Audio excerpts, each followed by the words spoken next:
I'm pushing the boundaries today because today I'm telling y'all why you should consider investing into ranged commanders.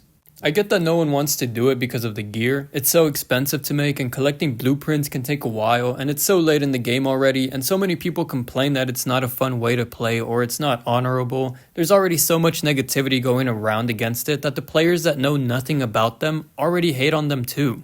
Well, I'm here to tell those people to shut up. Just listen before we all fall behind on something Lilith is clearly going to push, and whichever kingdom doesn't keep up with this is obviously just not going to keep up. It's that simple, I don't have to tell you that.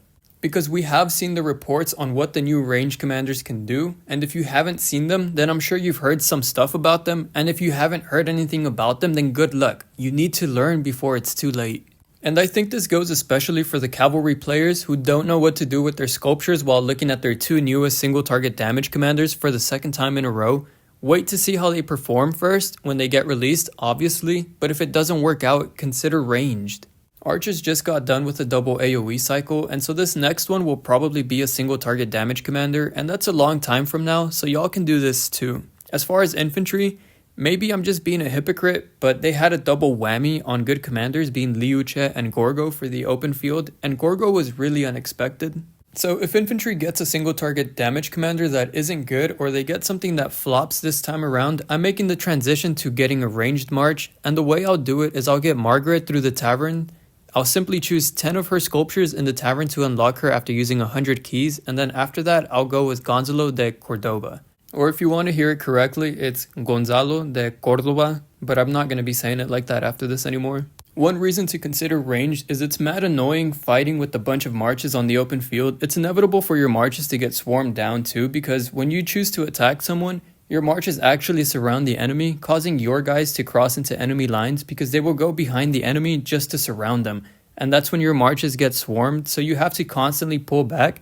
And it makes this whole thing where you move forward and back thing, it's annoying for me. Others might think it's fun, but I really don't. But I know you guys notice how much better and easier it is to control one march over two or two marches over three, and you get the point. Only if you do ranged, you can either replace an army and keep the same amount of marches on the field and control the others easier because you have one less march to worry about, or continue fighting with those same armies and just add the ranged in the back without having to add the hassle of constantly controlling another march. Either way, it's one less army that you have to control, and that saves you the headache and the hospital bill. Another reason is because they do work, and if you don't think so, it's because you're doing it wrong or you're seeing the wrong content. If you watch Mr. Siege, you could see what they're capable of, and I'll just leave it at that. Go watch it and get educated. The point is that they do work, and if anyone needed proof, there it is. It's in those videos. Next is because they're going to continue to be strong. They're the new thing that Lilith wants us to spend money on, and they're really ramping it up in terms of strength just to make them relevant. Their strength is almost a guarantee if they really want us to invest in it.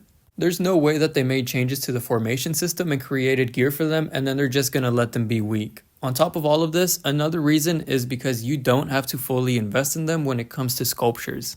Put Margaret and Cordoba both at 5511 and then you can leave them behind your marches or behind the murder ball or across a lake and boom, just let the KP stack by itself. Preferably you would want their skills to be higher like everyone else. Like Cordoba's active skill is crazy and his expertise is also insane. And then Margaret is just good at 5511. These are just some of the reasons I could think of off the top of my head, and I'm not going to say that you have to invest in them, but if at one point a kingdom does get it together and have a bunch of these ranged marches along with all their other marches, then I'm sure they're going to kill it. And it's only a matter of time before others will start to notice, and it's going to be too late at that point. And seriously, to the cavalry players that were waiting for an AoE commander, just get it from Cordoba. Hopefully this helps someone out there. Like I said, I'm just waiting to see what the next infantry pair is going to be like. If it's a great infantry commander, then I'm sorry, I won't be putting my money where my mouth is. But if it's an okay or decent or even a good infantry commander, then I will work on ranged instead of getting something mid. Anyways, if anyone uses ranged and you wanted to show others how they performed or if they're doing good or bad for you, do it in the comments. Otherwise, I don't think people will be convinced at all. But yeah, I'm War Koopa, and that's it for the video. Later.